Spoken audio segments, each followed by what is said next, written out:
One book at a time. Today's selection is The Ego and His Own. Hello there, you who are listening. Have you ever actually stopped and wondered who is controlling your thoughts? It sounds a bit too philosophical, doesn't it? But let's be honest, deep down, we all crave one thing, which is freedom. Freedom to live the way we want. Freedom to be the master of our own lives. However, what if I told you that even in the moments when you feel the most free, you are still imprisoned? Not by a prison with iron bars, not by a visible jailer, but by invisible chains woven from the very ideas that we have always worshipped. Think about how many times you do something for others, for family, for friends, for the community, for the country. How many times do you act according to a principle, a value that you believe is right, moral, and noble? I am not saying that these things are bad or that you should not do them. On the contrary, we are often taught and praised for doing such things. We think we are being voluntary, that we are contributing. Yet, is there ever a time when you feel an invisible pressure weighing on your shoulders, telling you that you must do this or you must not do that, even though deep down your instinctive voice wants a different direction? You try to live according to a model, an ideal, an ego that you think society or your loved ones expect of you. You believe you are living for yourself, but could it be that you are living for some abstract notion of a good person, a model citizen, or a pious child? This is exactly when Max Stirner, a 19th century German philosopher, with his shocking book, The Ego and His Own, appears to challenge us. Stirner calls the abstract ideas, the great concepts that we have placed on an altar, the things that we allow to dominate our lives, spooks.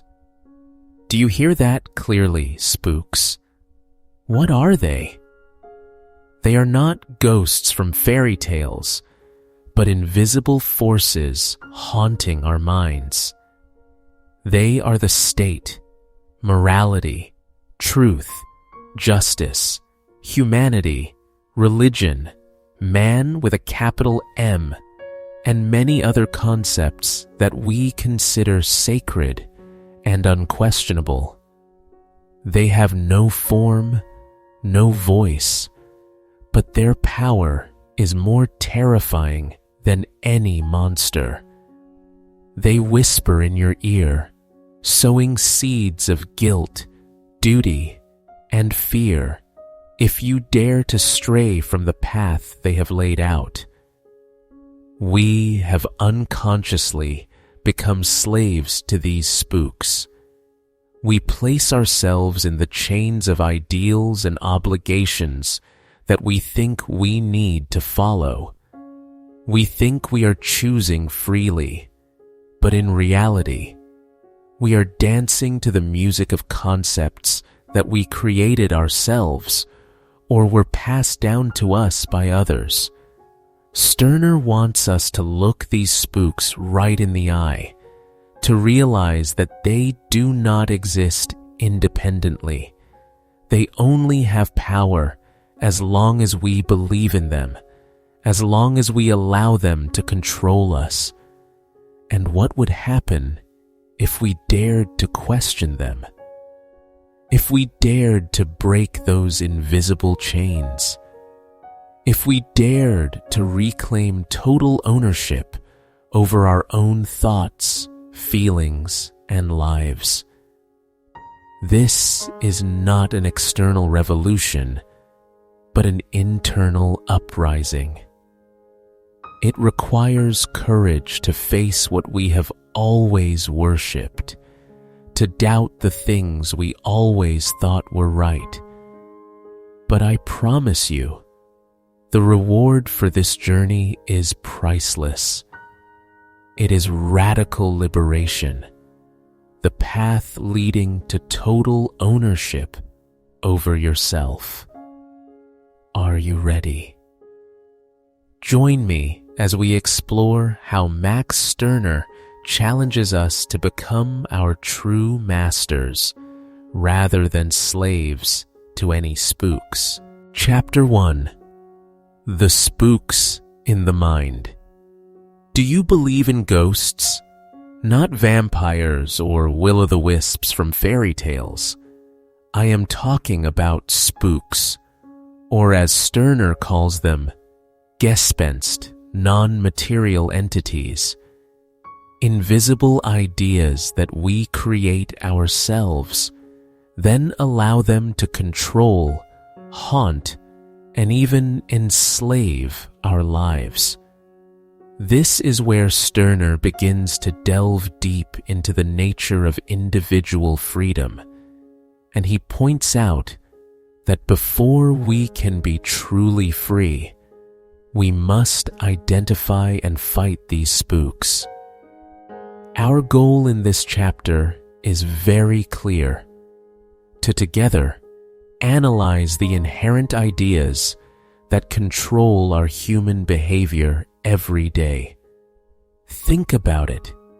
From birth, we have been surrounded by countless ideas, dogmas, and ideals passed down by society, family, school, and culture.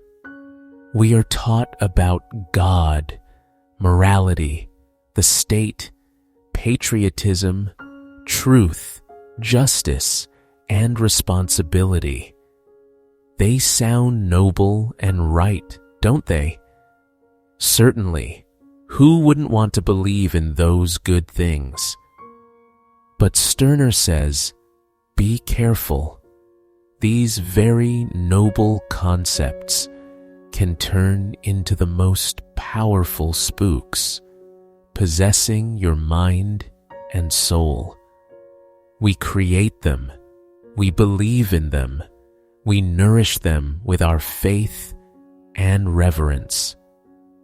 And then, at some point, they turn back, demanding that we obey, sacrifice, and live according to the rules they set, regardless of whether that fits our true self or not. You know, Stirner doesn't deny the existence of these concepts or say they are evil. The problem here is our relationship with them. When an idea becomes a force outside of us, demanding unconditional compliance, when it becomes a sacred object that we dare not doubt or question, then it has become a spook. Think about religion. It brings faith, comfort, and community. But when that faith becomes autocratic, when you are forced to give up reason and your natural desires for the will of God, that is when God has become a spook possessing you. Similarly with morality, morality helps us live harmoniously in society. But when those moral rules become invisible chains, forcing you to do things you hate just because it is the right thing, then morality has also turned into a ruler. Even the state or humanity is the same. When you are taught that you must sacrifice everything for the greater good, while forgetting your individual, unique self, that is when you have been enchanted by those spooks. We give birth to them, nourish them, and then kneel before them. A heartbreaking paradox, isn't it? So, how do we escape this possession? Stirner offers a very important distinction between using an idea and being enslaved by an idea. This is the essential point, because an idea, a concept, is like a tool. A knife can help you peel fruit, but you would not let that knife decide your meal or even cut your finger for no reason. You are the master of the knife, and you use it. Similarly, Stirner says that you can use concepts like morality, love, reason, or even religion, as long as they serve you, as long as they make your life richer, more meaningful, or achieve your goals. When you are the one holding the reins, when you freely choose which ideas have value to you, and when you will discard them if they are no longer useful, then you are using the ideas. Conversely, when are you enslaved by an idea? That is when that idea becomes an end in itself that you must pursue and obey at all costs. When you feel you must do something because God wants it, because morality requires it, because the state needs it, without ever questioning whether that truly fits your unique self. When you turn yourself into the servant of an abstract concept, you have been enslaved by it.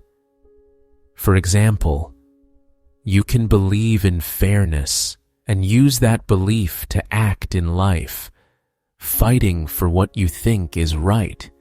That is you using the idea of fairness.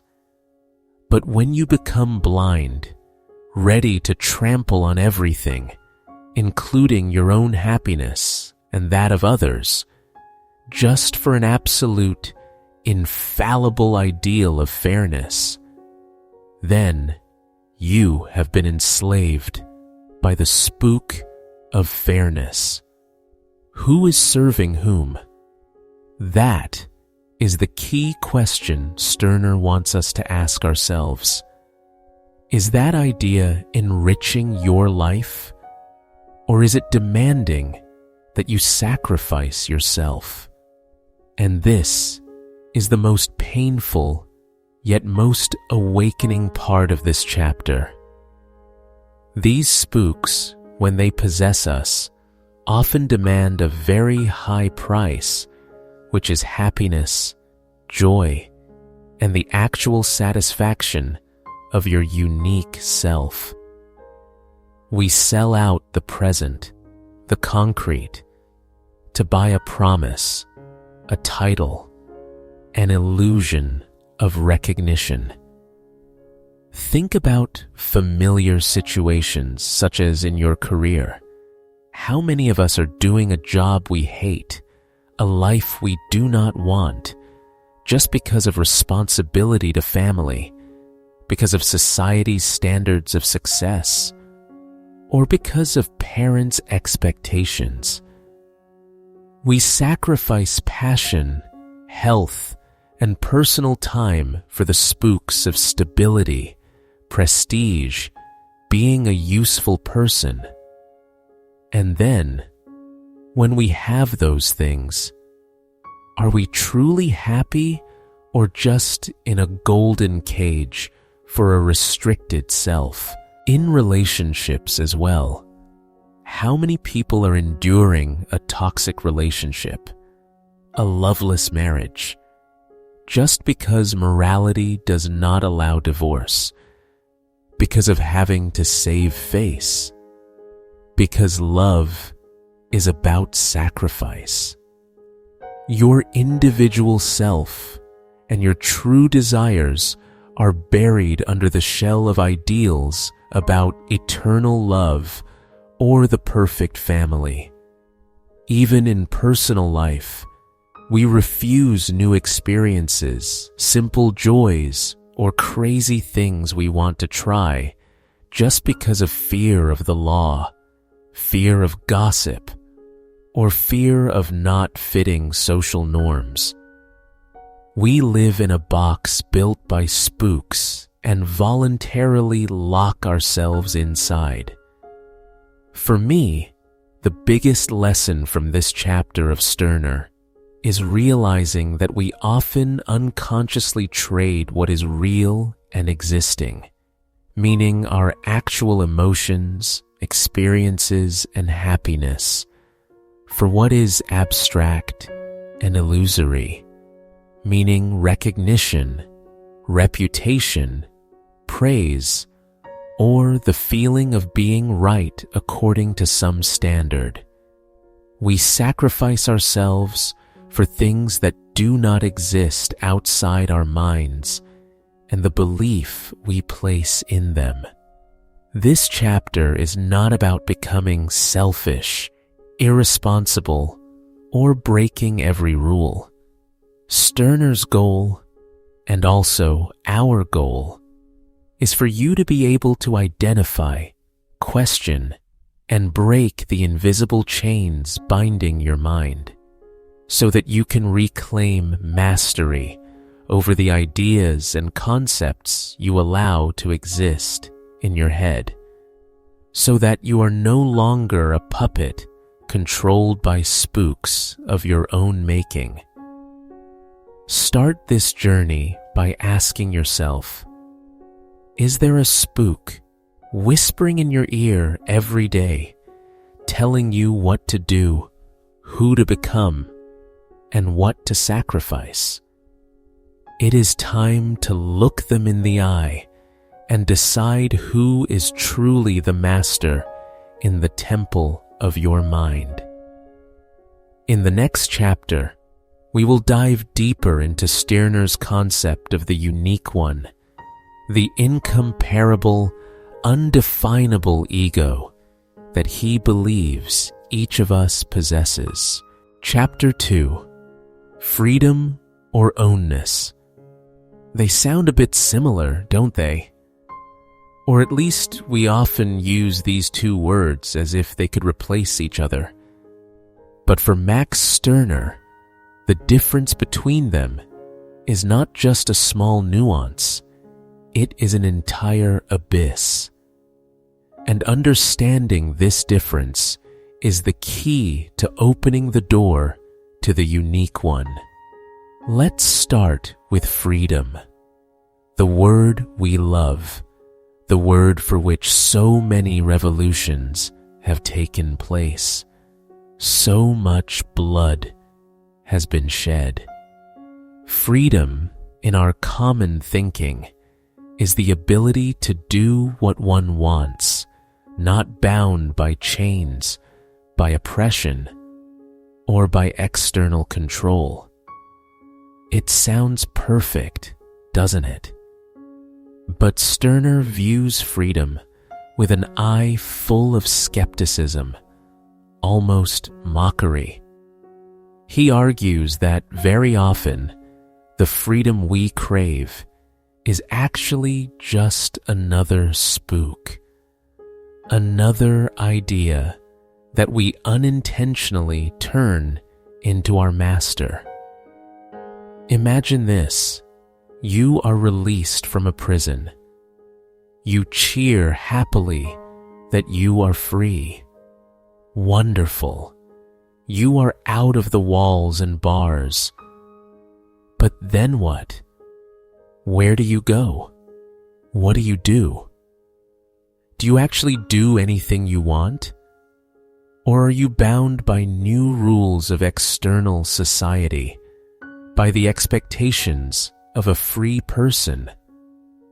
You must follow traffic laws, pay taxes, maintain civic morality, and pursue a life purpose praised by society.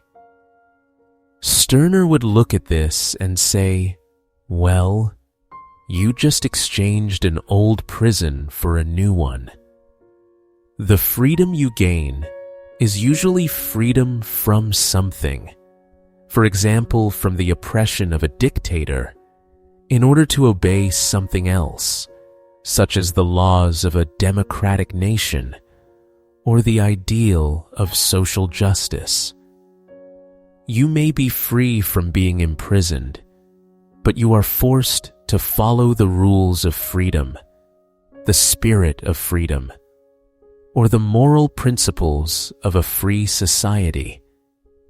And when you follow those rules of freedom, whether they are laws, morality, or even noble ideals like humanity, nation, family, you are still serving an external master. You are still possessed by some idea rather than being the master of yourself. Freedom, in this case, is just another name for a system of rules, an ideology that you must follow. It is still a chain, even if it is gold-plated. So, if not freedom, then what? This is when we need to introduce a core concept, more powerful and perhaps much more terrifying. Ownness. Stirner defines ownness or self-mastery not as being free from something, but as the ability to possess and dispose of oneself in all circumstances. It sounds simple, but think carefully about it. It is not a state you achieve from something, but a state where you are yourself. You own yourself, and you decide for yourself in all situations, regardless of what is happening outside. Ownness does not care whether you are being imprisoned or not, or whether you are being oppressed or not. It cares about whether you are being yourself. It is the realization that you, this unique one, are the supreme master of yourself. You do not belong to God. You do not belong to the state. You do not belong to humanity. You do not belong to the family. And you do not belong to any idea of freedom.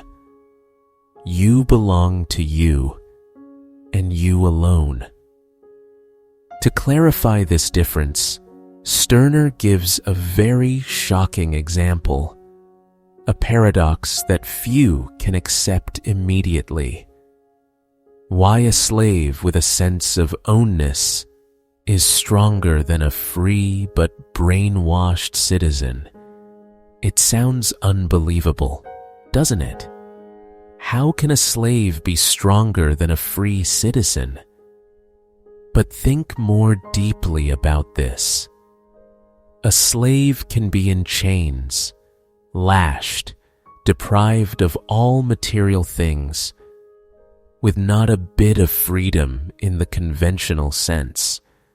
But if in his heart he still holds on to his will, if he does not internalize the master's power, does not believe he is a tool or property of the master, but still deeply realizes that I am I belong to me, and I hate this master to my very bones, then that slave is exhibiting absolute ownness.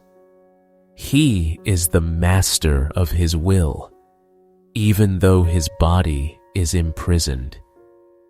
He is himself not dominated by any ideas of the slaveholder. He is not possessed by the idea of slave or property. Conversely, a free citizen, not imprisoned by anyone, with full rights, allowed to move, speak, and work as he pleases. But if that person lives a life guided entirely by social patterns, by noble ideals like nation, morality, humanity, justice, without ever criticizing or truly questioning if those ideals are his own, then Stirner would say that person is possessed by those ideas. That person is not truly autonomous. He may be free to move, but his mind is imprisoned by the spooks of society, things he accepts without truly mastering them. He is a tool, a replica of the ideas he serves, rather than the master of himself. This is the key point. Freedom is an external condition, a state you achieve from something, and usually to serve something else. While ownness is an internal quality, the deep realization that you are the ultimate master of yourself, of all your thoughts, feelings, and actions. It is about you owning this entire unique one, not letting anyone, any laws, or any ideals stand above you. This forces us to look back at ourselves. Are we chasing concepts of freedom that are actually just new gold-plated cages? Or have we truly found and held on to our own self-mastery, where we are the only master of this self? This is not an easy idea to accept, I know. It requires us to shed many layers of the shells we are familiar with, many beliefs we have been injected with since childhood. But it is at this point that we begin to truly understand Stirner and the challenge he poses to all of modern society. In the next chapter, we will dive deeper into how to achieve this self-mastery and what barriers are preventing us. Chapter 3: The State, the Law, and the Individual's Enemy. If in the previous chapters we laid the foundation for the notion of the unique one as the absolute master of everything, then, in this chapter, we will delve into a topic that perhaps every one of us has questioned at least once, which is power. It sounds a bit sensational, doesn't it? But in reality, this is how Stirner views the power structures that we often accept by default in society.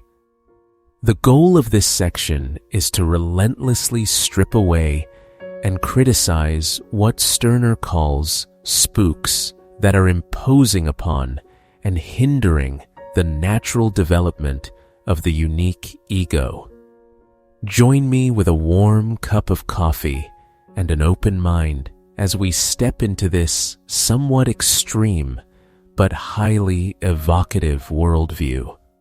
First, let us talk about the state, the spook that always demands the sacrifice of the ego. From the outset, Stirner directly attacks the concept we hold sacred and indispensable, Which is the state? For him, the state is not an entity that protects or grants freedom, but rather the most dangerous enemy of the individual and of the unique one. Imagine it like this. From birth, we are taught about the fatherland, the nation, and the model citizen. The state, in Stirner's eyes, is a holy entity, a spook created by the collective imagination, yet possessing terrible power to demand obedience and sacrifice from every individual. The state wants you to be a good citizen and a useful member of society. But when you try to be a good citizen, what must you do? You must place collective interests above personal interests, obey laws, contribute, and even sacrifice your private desires and unique wishes for the common good. Stirner argues that the state does not want you to be yourself, a one-of-a-kind individual with unique desires and an unrepeatable will. Instead, it wants you to become a concept such as the citizen, the person, or the worker, which is merely a small and easily replaceable piece in its giant machinery. Do you ever feel pressured to do something just because society expects it, or because it is the duty of a citizen? That is exactly what Stirner is talking about.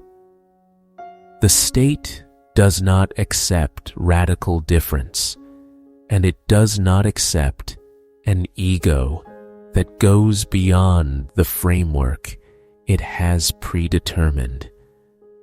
It creates common values and noble ideals for each of us to voluntarily dedicate ourselves to. And strangely, we do so voluntarily because we are taught it is the right and good thing to do.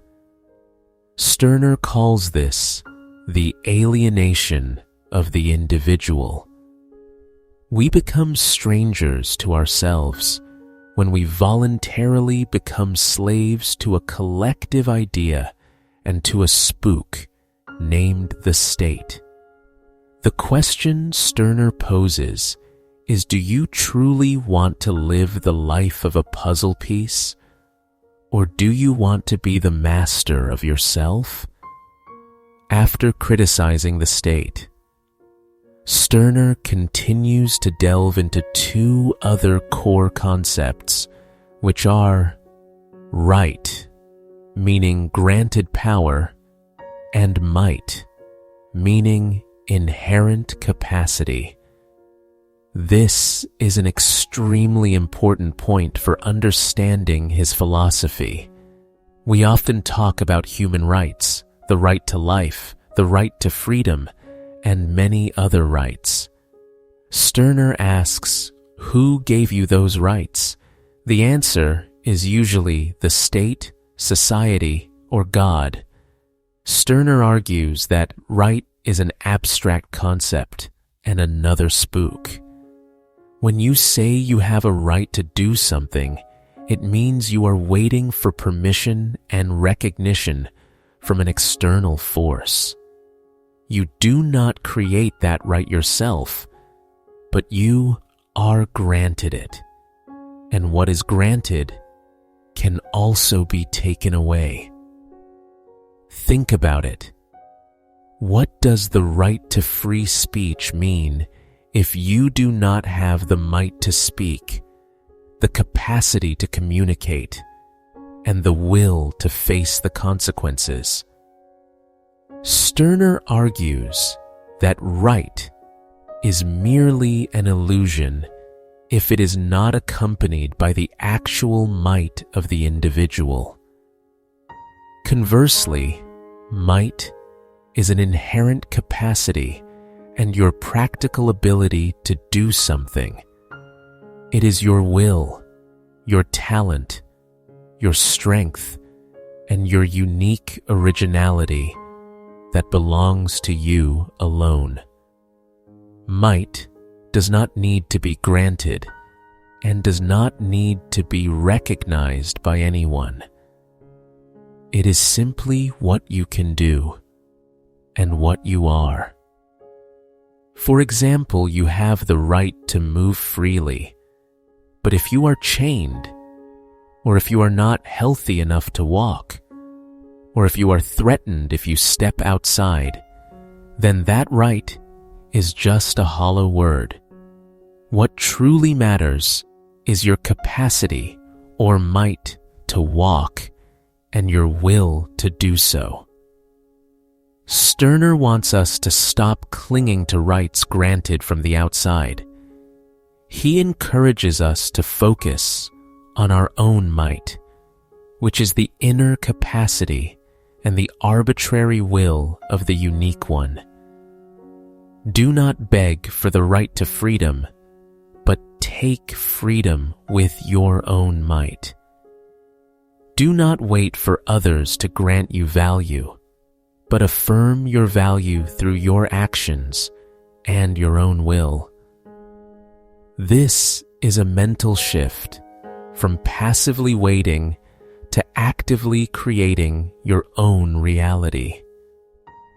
Following from the state and right, Stirner moves to one of his harshest objects of criticism, which is the law.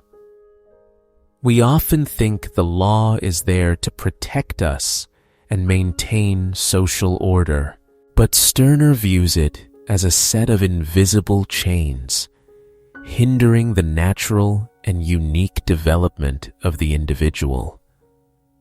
The law, according to Stirner, is a product of the state and abstract moral concepts. It is created to standardize behavior and turn us all into relatively similar and more manageable versions of ourselves. The law does not allow you to be a completely unique ego, because uniqueness often goes beyond the framework and common rules. You might feel the law keeps you safe, but Stirner would ask, what is the price? The price is that you must voluntarily give up a portion of your freedom and your unique will to fit the standards set by others. The law does not encourage you to explore your own limits and does not encourage you to experiment with new and special paths, especially if those paths fall outside the legal framework. Think about children who are born with burning desires and curiosity, wanting to explore and experiment. But then, we teach them about right and wrong, about rules, and about what is allowed or not allowed. Gradually, those natural desires, along with those unique wills, are restricted and molded into a predetermined pattern. The law turns us into legal persons and objects of the law instead of free masters of ourselves. Stirner is not calling for a chaotic anarchist world, but he simply wants us to realize the nature of the law as a tool of collective power to control the individual. When you obey the law, you are serving another spook or another sacred force. The true unique one does not serve anyone or any law other than its own will. This does not mean you will blindly break every law, but rather that you will choose how you interact with the law based on your own interest and will, rather than out of fear or abstract duty. Thus, we have traveled a rather thorny path with Stirner to face three great enemies of the unique one, which are the state, the notions of granted right, and the law. What they have in common is they all deny the unique one and try to turn us into something other than our free and arbitrary nature. They create spooks such as the nation, morality, the law, or the common interest, and demand that we sacrifice ourselves for these ghosts. Stirner is not merely a critic, but he is a liberator. His purpose is to make us see through the nature of these power structures so that we can break those invisible chains ourselves and reclaim total ownership of ourselves. This is not a call for blind rebellion, but a philosophical awakening, a challenge to every individual to stand up and master their own life and not be influenced by anyone or any idea other than the unique one itself. Are you ready to question those invisible chains? Do you have the courage to declare absolute mastery over yourself, not because of some granted right, but because it is your own might? Think about this. In the next chapter, we will delve deeper into how the unique one shapes its world and social relationships once freed from these spooks. Chapter 4: Humanity, the New Religion. In the previous chapters, we together explored how Stirner stripped away the spooks, those abstract powers such as God, the state, or even the concept of freedom that we unconsciously obey and sacrifice ourselves for. We have seen how he encourages each individual to realize that they are the sole owner and do not belong to anyone or anything other than themselves. But after shaking off divine right and the power of the state, are we truly free? Or are we quickly falling into another trap, a new chain that is more subtle and bears a name that sounds very progressive and humane? That is the subject of Chapter 4, titled Humanity as a New Religion. This is when Stirner aims his critical spear at a concept that many of us may consider sacred and inviolable: humanism. Humanism has been seen as a fresh and promising breeze.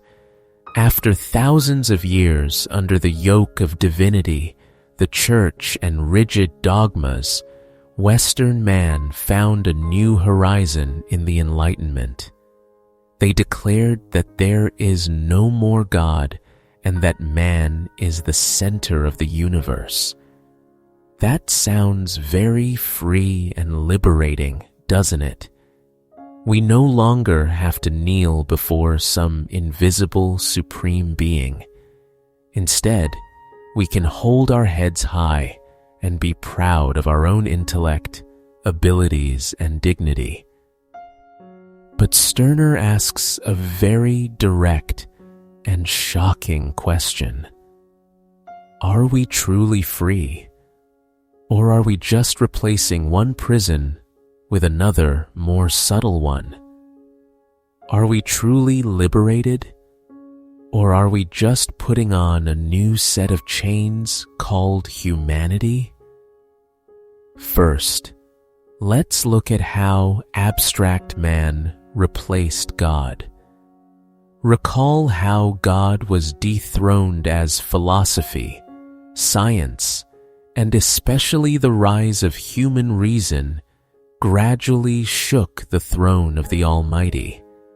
Concepts like original sin, heaven and hell, or absolute obedience to an omnipotent being gradually became obsolete in an increasingly secular world.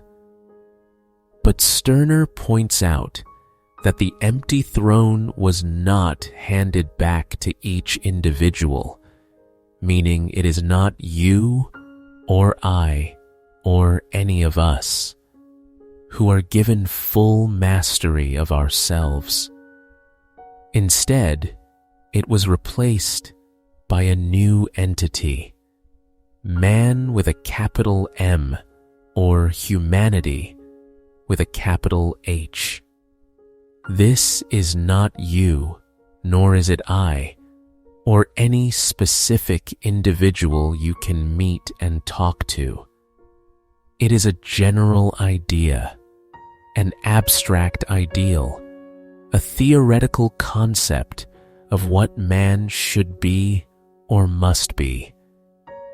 This entity of man carries within it dignity, reason, universal rights, along with a noble mission, and it has a certain nature that we must follow. Stirner argues that this is just a new spook, a new spirit replacing God.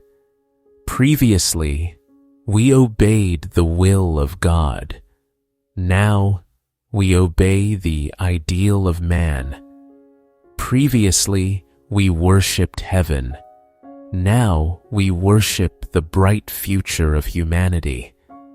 In essence, he says we are still worshiping something outside ourselves, a concept that we create ourselves and then turn ourselves into its slave. For me, this brings to mind how we often talk about national spirit or national interest. Those concepts sound very grand, but sometimes we get caught up in obeying them and forget that we, specific people, are the elements that create that nation or country. Are they truly serving us, or are we serving them? The next issue is that serving humanity often means betraying oneself. Just like any other deity, humanity demands obedience and demands sacrifice. We are taught that we must live for the common good, must sacrifice ourselves for the community, and must contribute to the development of society. These ideals sound noble and right because no one wants to be considered selfish. But Stirner asks a very direct question. Who is the actual beneficiary of your sacrifice? Humanity is an invisible concept, so it cannot feel your sacrifice, and it cannot repay you. So who is truly benefiting? Could it be those who speak in the name of humanity to control and manipulate you? When you give up your desires, give up your joy, and give up your unique self for a vague ideal, are you truly serving something meaningful? Or are you just benefiting those who claim to represent that ideal? Stirner calls this a new form of voluntary servitude, where we bind ourselves with notions of duty and responsibility toward a non-existent entity. Think about how many times you have had to do something you didn't want to, just because people said so or society expected it? How many times have you put aside your emotions and true desires to fit a mold that is considered the standard of man? That is exactly when you are betraying your unique self to obey a new dogma. You are serving humanity rather than serving yourself. I remember once I got caught up in a community project that I believed was good for society. I spent a lot of time and effort, even neglecting some of my personal hobbies. But then I realized I wasn't doing it because I truly wanted to, but because I felt I had to. There was invisible pressure from friends and media that it was the right thing to do. Looking back later, I saw that I had lost a portion of my own energy and joy in that process. It was a costly lesson in distinguishing between choosing to do something good and being forced to do something good in the name of an abstract concept. So what is real and what is of true value? For Stirner, the only thing that is real and of true value is the specific individual. That is you with your unique thoughts, emotions, desires, limits, and strength. That is I with unrepeatable experiences and individual aspirations. Stirner is not saying you must live selfishly or immorally, but he is saying you must realize that you are the center of your own universe.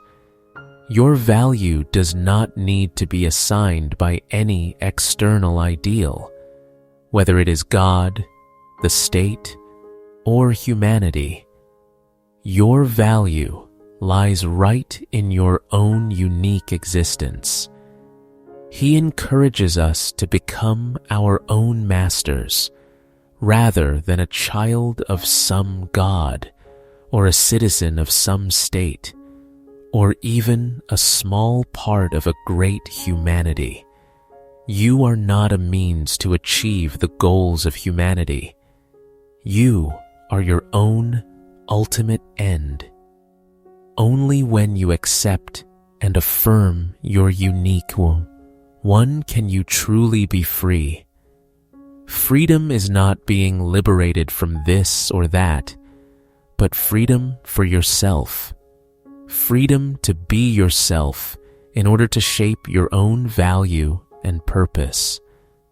The message here is not to hate people or ignore social responsibility, but to be wary of any abstract concept, no matter how noble it sounds, that demands you give up yourself or sacrifice your unique ego unconditionally. Ask yourself, who are you serving? An abstract and invisible concept, or your own vivid, authentic, and unique self? Stirner wants us to realize that only you are the only entity worth your investment and affirmation. Live free, be yourself, and be your unique one. Do not let any religion, whether a traditional religion or a new religion named humanity, turn you into a blind sheep or a slave to dogma. If you find these reflections valuable, don't forget to hit the like button, share this video, and leave a comment below about your thoughts. What is the spook in your life that you haven't recognized yet? In the next chapter, we will explore further how Stirner views relationships between individuals and whether a world of unique ones leads to chaos. Chapter 5. The Union of Egoists. Imagine this. The word society seems too heavy, too fixed, and too demanding for Stirner. Society evokes the image of an entity with its own will and power, often demanding sacrifice from the individual for some noble common good. The state, the church, even the family, if it becomes an imposed sacred idea, all can fall into this definition. They exist above us, and we must serve them. Stirner rejects this. He proposes another concept, more flexible, lighter, and most importantly, completely focused on the individual, the union. How does the union differ from society? The union is not an entity with a distinct will apart from the will of each participating individual. It has no noble purpose other than the purpose each person sets for themselves. Imagine it like a group of friends gathering to play a game or a spontaneous football team. There is no supreme being or collective soul. It is just a collection of individuals doing something together that each person wants to do. The core difference is that the union is not something you belong to, but something you use. You do not sacrifice for the union. You participate in the union because it serves your purpose. This relationship is based on a bilateral exchange of interests and no moral constraints. This is the key point, and it might shock many. The union is formed not because of some moral duty, not because you should do something for others, but for the common interest of each participating individual. I cooperate with you because I see it benefits me, and you cooperate with me because you see it benefits you. It is an exchange. I want this, you want that, and if we work together, we both get what we want. It sounds cold and pragmatic, doesn't it? But Stirner would ask, aren't most of the most effective and sustainable relationships in the real world based on this principle? Think about a business partner. The two parties cooperate not for eternal friendship or noble duty, but because both see clear benefits in the cooperation, or even in deep friendships. Do you stay with a friend not because you find comfort, joy, or meaning in that relationship, but merely out of duty? Stirner is not saying we must become cold or cruel. He is only saying we should be honest with ourselves about our true motives. When you help someone, is it because deep down you also feel better about yourself, or you hope to receive help in return when needed? Stirner wants us to own that as well, without rationalizing it with hollow moral notions. The relationship in the union is a voluntary transaction where each party is an egoist who owns themselves and freely makes decisions based on their interests. Flexibility is the key element, as you can join when beneficial and leave when no longer appropriate. And this is the point that brings ultimate liberation. Because the union is not a grand structure requiring blind loyalty, you have the right to join it when you see it benefits you, and you have the right to leave when it is no longer suitable. There are no lifelong oaths, no eternal commitments, unless that commitment itself continuously serves your interests. If a union no longer provides what you need, you have no moral obligation to stay. You are your own master, and you have the right to decide where you place your energy and time. This might seem to lead to chaos, but in reality, if a union only exists based on the individual interests of its members, then the union itself will have the motivation to continuously provide value to its members. A union that is no longer useful will naturally dissolve to make way for new, more suitable unions. It creates a self-adjusting social system where the survival of each relationship depends on the ability to meet the needs of the participating parties. Sounds extreme, right? But try looking at our lives. Do you participate in a project at work because you blindly believe in the collective spirit, or because you see it will bring experience, reputation, or a specific reward for you? Do you maintain a friendship out of duty, or because you truly feel connected, shared with, and energized by that relationship? Stirner is challenging us to reevaluate the entire social structure we have taken for granted.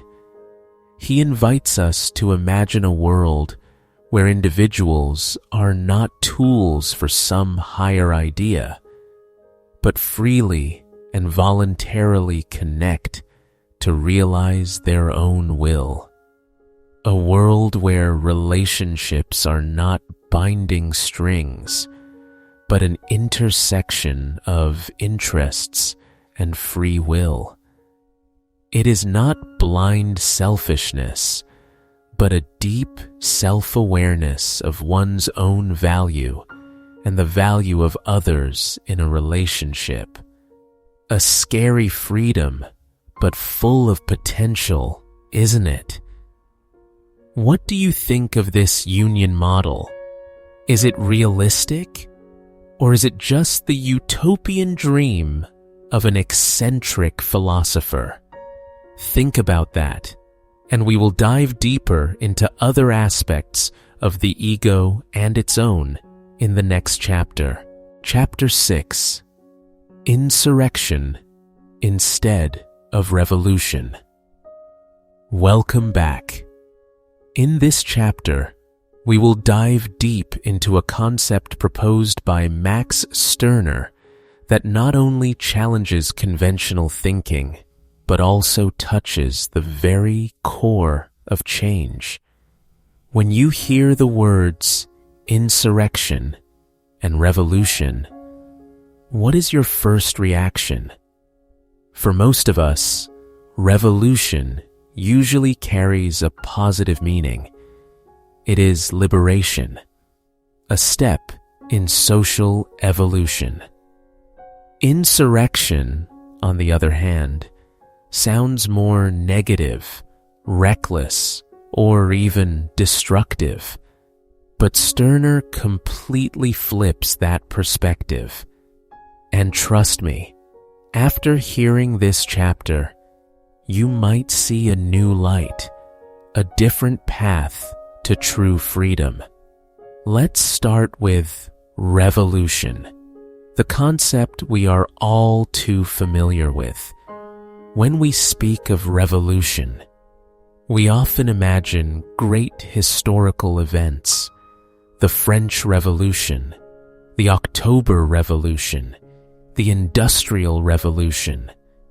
These are overthrows of old regimes, the breaking of oppressive chains to build a new, better order, from an absolute monarchy to a democratic republic, from backward feudalism to progressive socialism. It sounds beautiful and promising, doesn't it? But Stirner, with his cold gaze, points out a harsh truth that many do not want or dare to acknowledge. Revolution is merely the overthrow of one master to be replaced by another. It sounds bitter, but think about it carefully. You overthrow an absolute king. Okay, what do you replace him with? A democratic government? But that government is also a new master. It enacts laws, sets rules, and demands your compliance. You overthrow capitalism to build communism, then the party or the proletarian state becomes the new master with its own demands, ideals, and control. Even great concepts like nation, people, humanity, freedom, and equality, all, in Stirner's eyes, can become spooks, invisible but powerful masters that hem you in. Revolution, according to Stirner, is a collective act aimed at changing the status quo. It changes external power structures, but rarely truly liberates the individual from the control of a grand idea. Those who participate in a revolution often fight for a common ideal, a purpose higher than themselves, and when successful, they voluntarily place themselves under the rule of that ideal or purpose.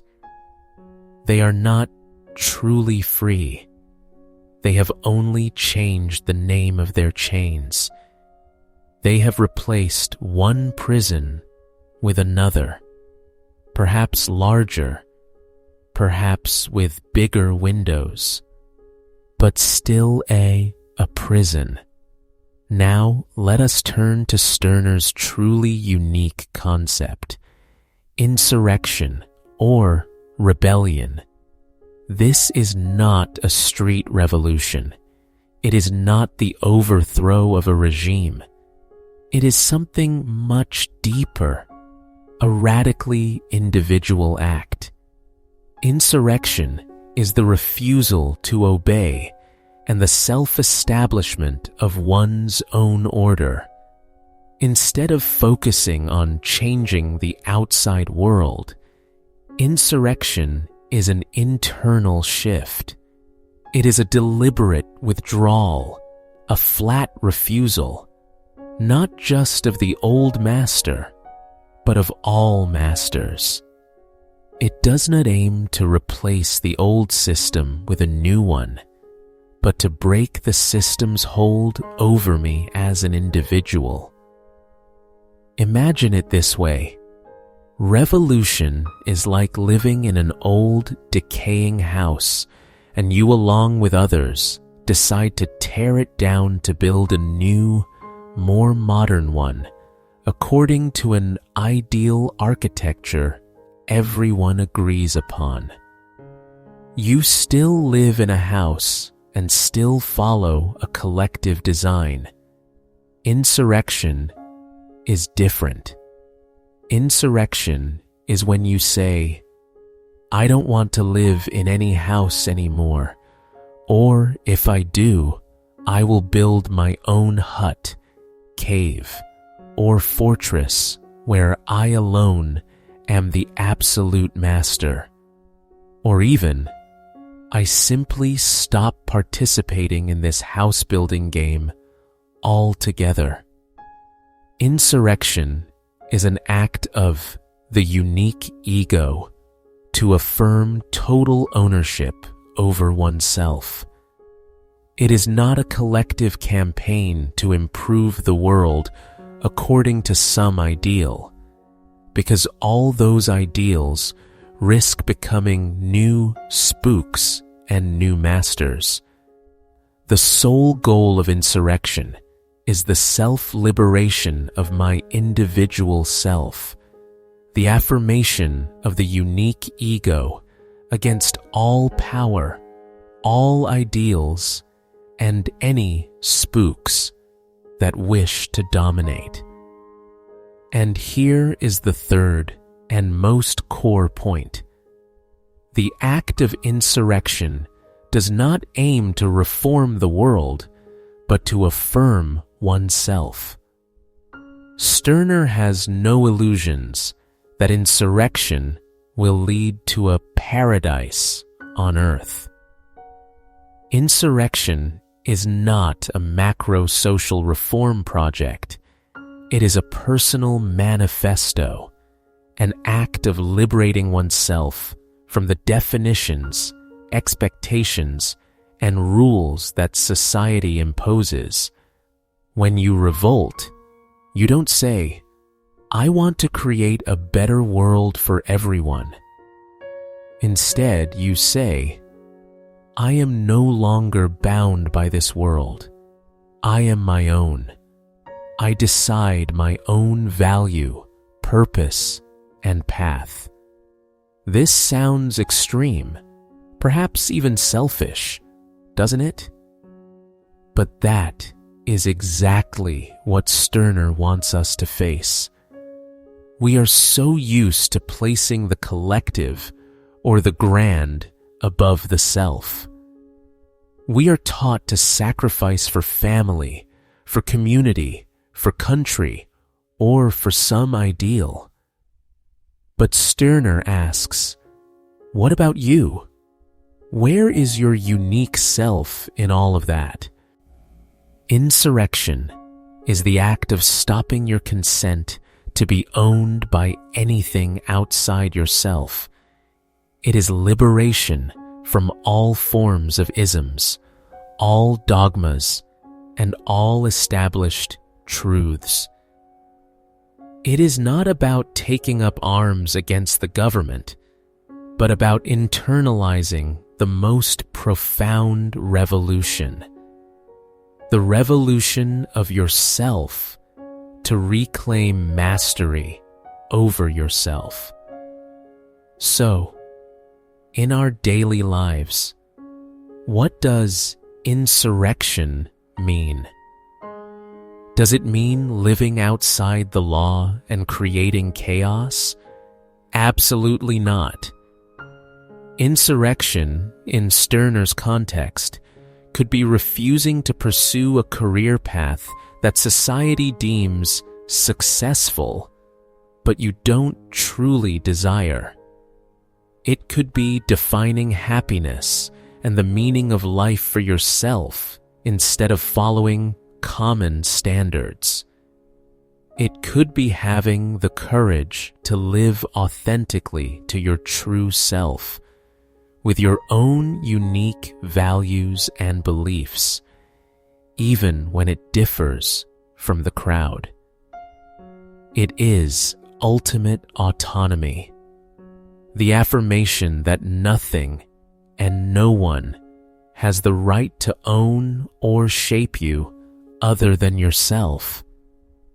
It is realizing that you owe the world nothing other than being yourself. This world always needs revolutions to change structures, but perhaps what we need most of all are individual insurrections, quiet but powerful, so that each of us can truly become the master of our own lives, so that we don't just replace one master with another, but so that we no longer have any master at all other than our own unique ego. Think about this and let me know, in your life, where is the line between participating in a revolution and performing an individual act of insurrection? Chapter 7, Creative Nothing. I am all. With this chapter, we will bring our adventure to a close, not with a framed conclusion, but with a burst of possibility, a concept that sounds paradoxical, creative. Nothing. I am all. You know, when we hear nothingness, the void, the emptiness, usually we imagine something negative, a scary gap, a vanishing. But for Stirner, nothingness is not the end. It is the starting point, the most fertile ground for absolute creativity. It is the groundless ground from which your ego, my ego, can rise without being bound by anything external. Stirner once said something that startled many, even causing confusion. I have based my affair on nothing. Sounds crazy, right? Who builds their career, their life, on nothing? We are always taught to have clear goals, a solid foundation, or values to cling to. But let's slowly analyze this statement, and you will see a dizzying freedom. When Stirner says nothing, he doesn't mean my life has no value or everything is meaningless. Not at all. He means I do not base my life on any concept, any idea, or any entity that lies outside of myself. Think of it this way. We often build ourselves based on the sacred objects set by society, religion, or philosophy. We are good citizens, dutiful children, faithful believers, lovers of humanity, or moral followers. Each label, no matter how noble, is an invisible chain. We do not live for ourselves, but for an external ideal, a shadow, a spook, as Stirner calls it. I have based my affair on nothing means I cast all of those aside. I refuse every definition, every expectation, and every external foundation. I don't need God to give me value. I don't need the state to give me an identity. I don't need humanity to give me a purpose. All of those things, to Stirner, are nothing if they wish to impose themselves on the unique one. So, what is my ego built on? It is built on me, and that is a groundless ground, because I am not a fixed thing. I am a process. This is the second key point. The ego is a continuous creative process, self-consuming and self-regenerating. Imagine the ego not as a precast statue, not as an eternal rock. It is like a constantly burning fire. The fire needs fuel. It consumes that very fuel, and in the process of consuming, It creates energy, light, and new forms. The fire today is not exactly the same as the fire yesterday, but it is still the fire. Have you ever felt yourself changing? That the person you were 5 years ago, or even 1 year ago, is no longer the you of now? Interests change, beliefs change, dreams change. Sometimes you look back at a past decision and wonder, why did I do that? That is your ego in action. The old me is consumed, torn down, and surpassed to make room for a new me. This is not weakness or lack of consistency. This is strength, the essence of the unique one. It does not accept being frozen or defined once and for all. It continuously breaks its own limits and continuously reinvents itself. Like an artist who keeps drawing, then erasing, then drawing a new picture. The old picture is not lost in vain. It is a stepping stone, an experience for the next creation. Stirner's ego is that artist, absolutely free in creating and destroying itself, following no rules except its own will. It is a river that never stops flowing, always fresh, always changing, yet still that river. And when you realize this, when you accept your dynamic, ever-changing nature, an extreme joy will arise. This is the final and most wonderful thing Stirner wants us to feel.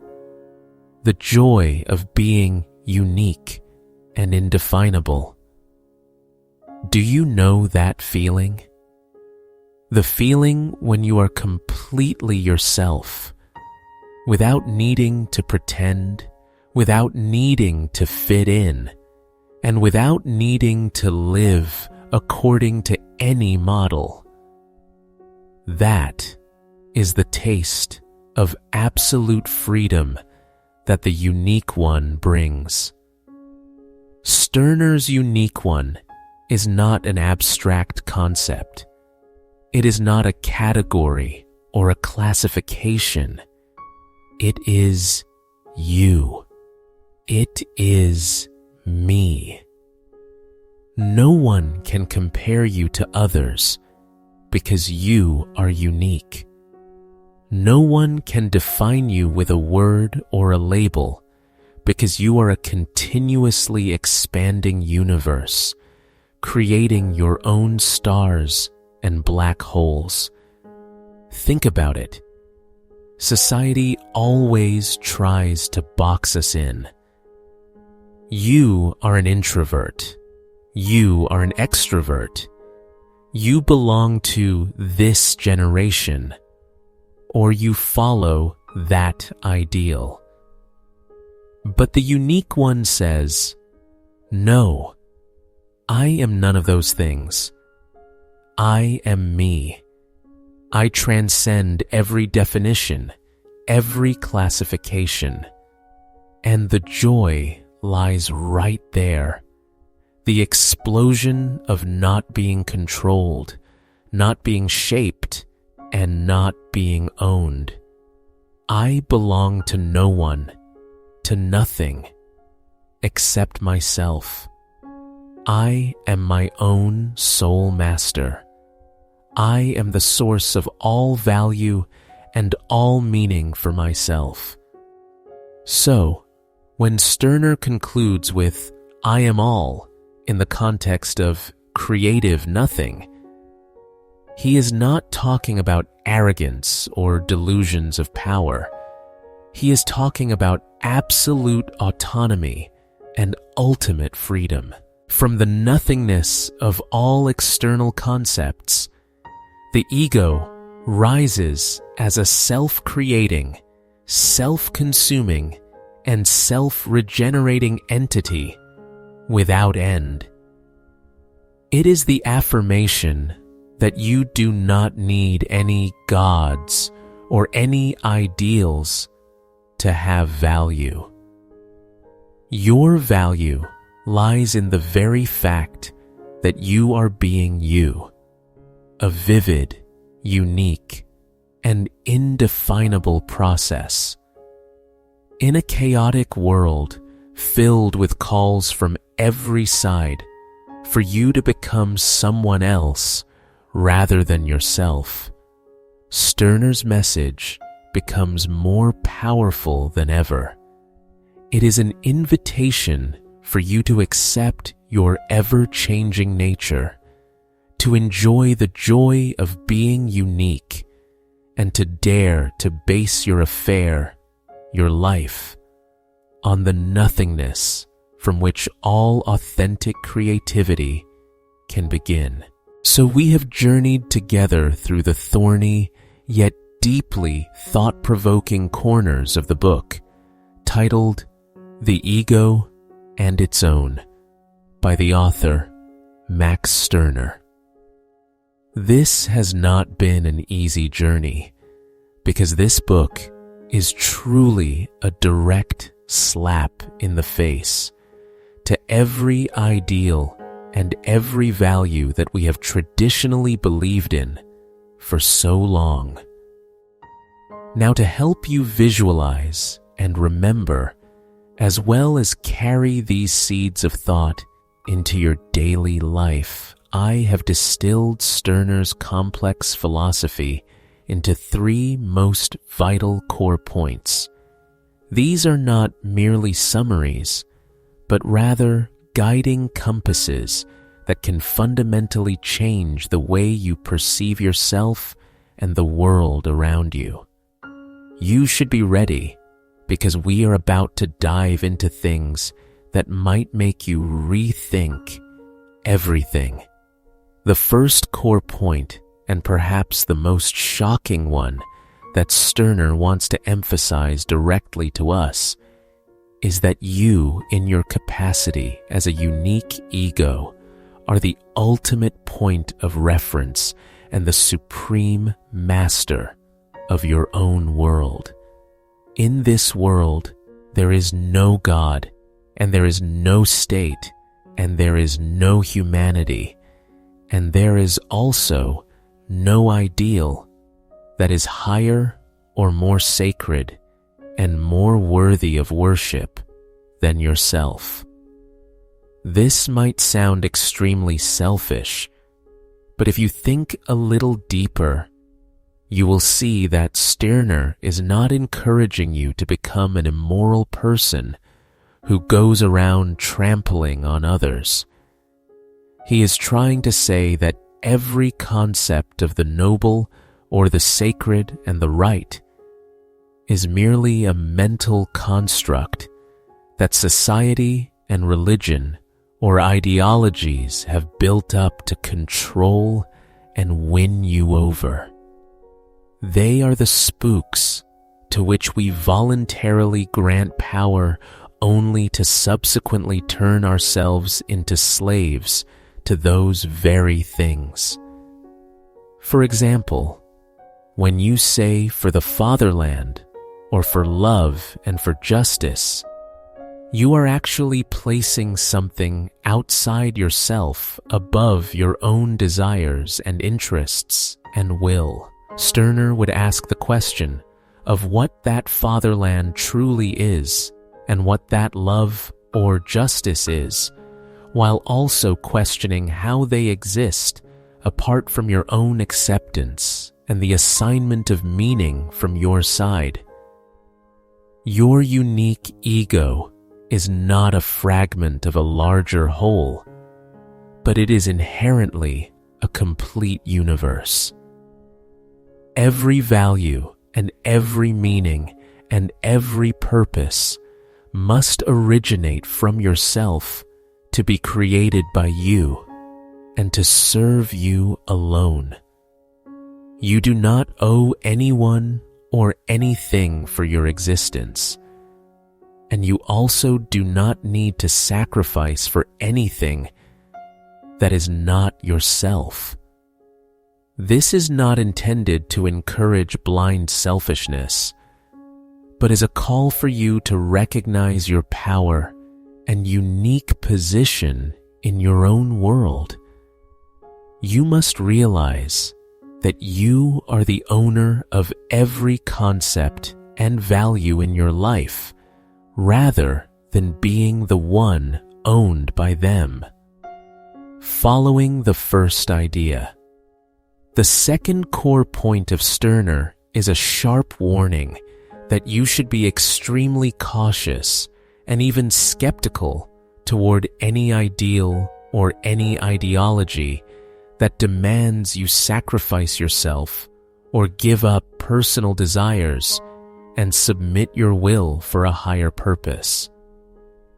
In today's society, sacrifice is often praised as the most noble act, as we are taught that abandoning personal interest for the community or for family and for an ideal is admirable.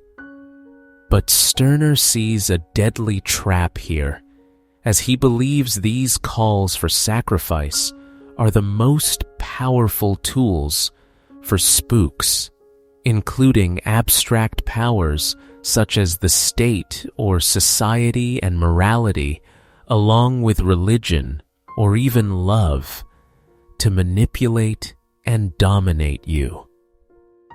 When you sacrifice, then you are voluntarily handing over your power to something external, which Stirner calls holy or sacred in a deeply ironic way. You are giving up your own sovereignty to accept being controlled by an outside force. You should try to think about it when hearing phrases like, "For the fatherland, go to war," or "For the family, work yourself to exhaustion," or "For the ideal, endure suffering," as they seem very beautiful and noble. But Stirner would ask again whether that fatherland is truly yours or just a concept that others imposed on you, and whether that family is a place you want to contribute to or just a social obligation weighing down on your shoulders. He also wonders if that ideal is truly your will, or if you are just chasing someone else's shadow.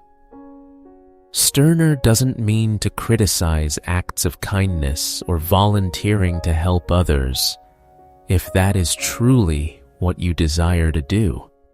What he wants to warn against is when you do that under the pressure of a duty or a moral imperative and a social standard, which are things that turn you into a tool serving the spook.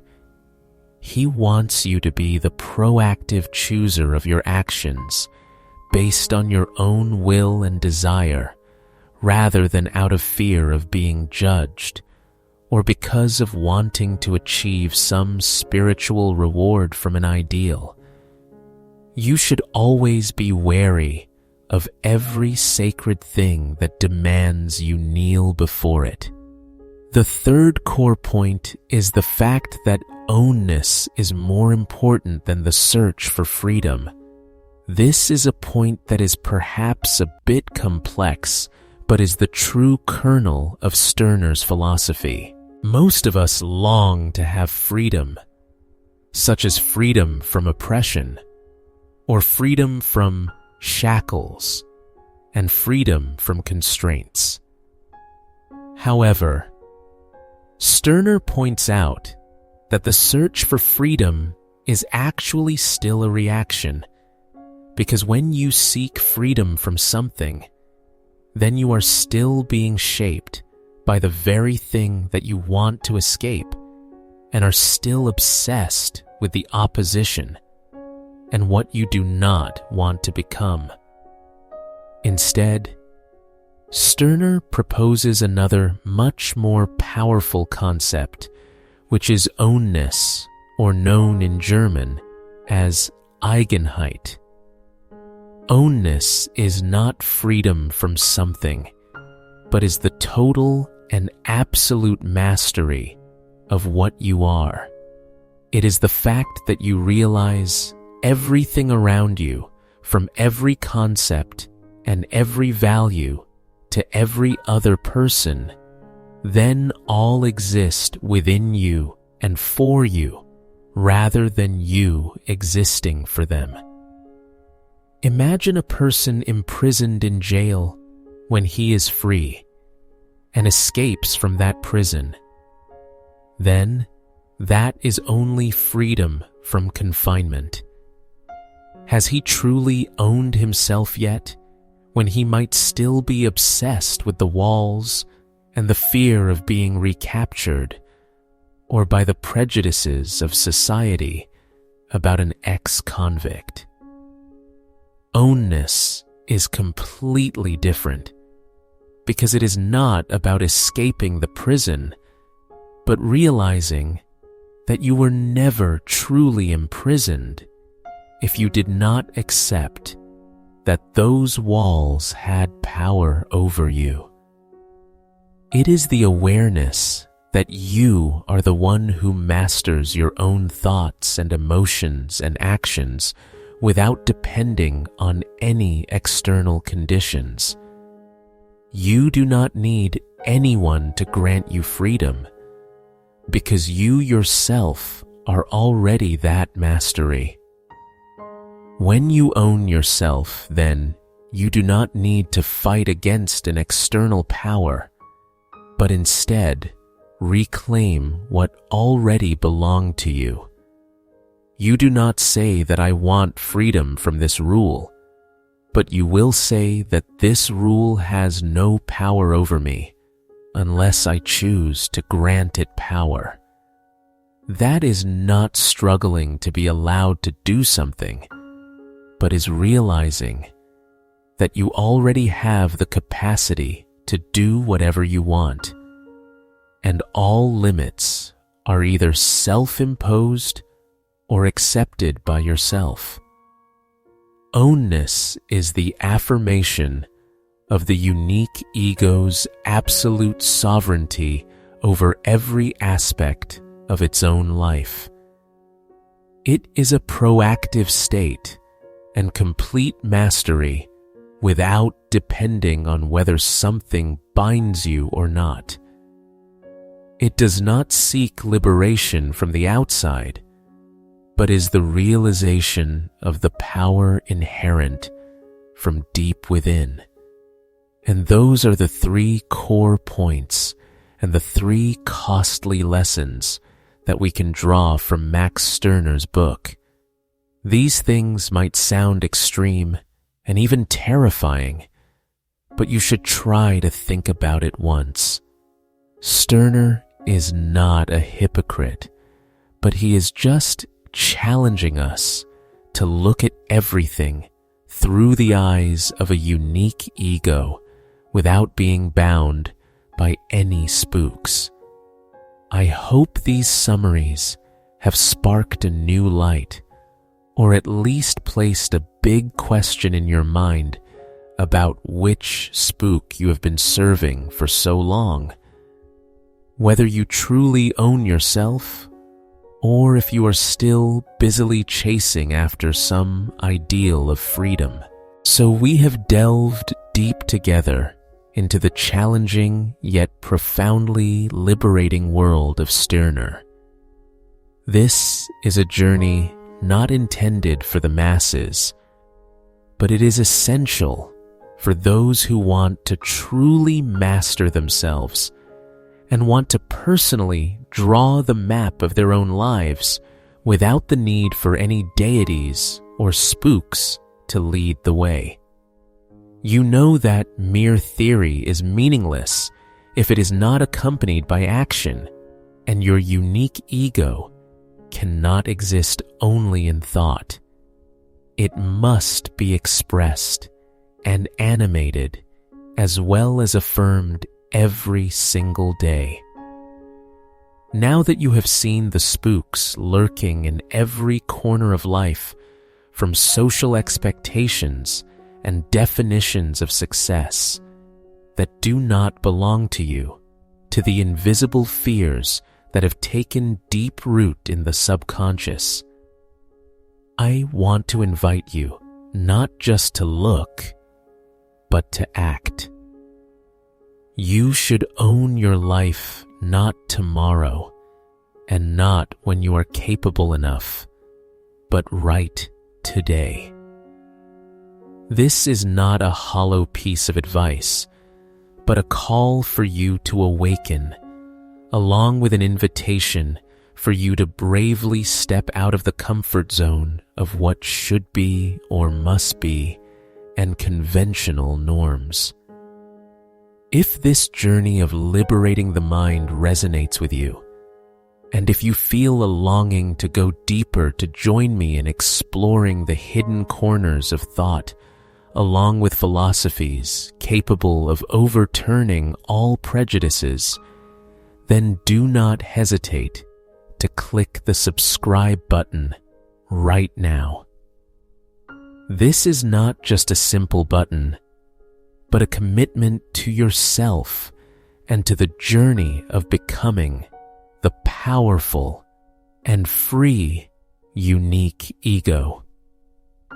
Every subsequent video will be another footstep on this path to help equip you with more tools and perspectives so that you can be freer and stronger, as well as more steadfast in the path you choose.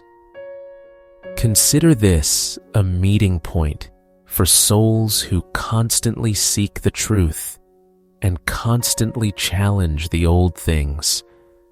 I am very glad to have you as a companion on this road. We will together challenge things that seem to be absolute truths to build a community of autonomous souls who are unafraid of the "you must be this" or "you must be that" which society imposes. You must remember, because this life is yours and yours alone. You are the creator and the absolute owner of what belongs to you. So do not surrender power to any spook. Be brave and stand up to affirm your unique ego. You should be free and live truly as yourself. Thank you for spending time with me on this journey, and I will see you again in the next videos.